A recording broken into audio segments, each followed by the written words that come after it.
मेरा शैतान रजीम बिस्मिल्लाहिर्रहमानिर्रहीम। मेरा नाम नसीम शाह है। मैं एडवोकेट हूँ और human rights society of Pakistan Sindh का सदर हूँ। आज हमने ये अपना इजलास जो किया है, ये जो फ़लस्तीन में जो कार्रवाइयाँ हो रही हैं और गज़ा पे जो मुसलमानों पे मज़ालिम ढाए जा रहे हैं और इसराइली फ़ौजों की तरफ से, इसराइली ममलकत की तरफ से, हम उसकी शदीद और पुरज़ोर मज़म्मत करते हैं। और हम ये कहते हैं कि ह्यूमन राइट्स के हवाले से वो फ़लस्तीनियों को उनका हक़ मिलना चाहिए और फ़लस्तीनियों को भी एक आज़ाद शहरी के तौर पर मकबूल बैतुल मुक़द्दस में रहने का हक़ हासिल होना चाहिए और उनको सरगर्मियों की इजाज़त होनी चाहिए।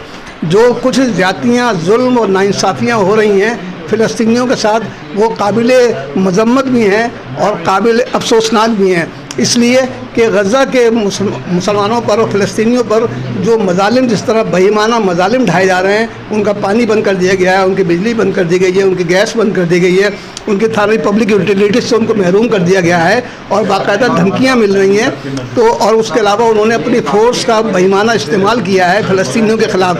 हम इसकी पाकिस्तान के अवाम की तरफ से पुरज़ोर और शदीद अल्फाज में मज़म्मत करते हैं और हम मुतालबा करते हैं कि इसराइल अपनी फ़ौजों को वापस ले जाए गज़ा से और उनको फ़लस्तीनियों को आज़ाद शहरियों की तरह उनको रहने का हक़ दिया जाए। क्योंकि दुनिया भर की हम जो हमारी आलम इस्लाम की तहरीकें हैं और तंजीमें हैं, हम उनसे भी मुतालबा करते हैं कि वो इसका खामोशी से ना देखें इसको, बल्कि इसका नोटिस लें। मसला आलम इस्लामी, तहरीक आलम इस्लामी है, राब्ता आलम इस्लामी है और दीगर तंजीमें हैं। इसी तरीके से हमारी जो इस्लामी फ़ौज बनी हुई है, ये सब जो है ना इस मौके पर हरकत में नहीं आएंगी तो और कौन सा मौका आएगा।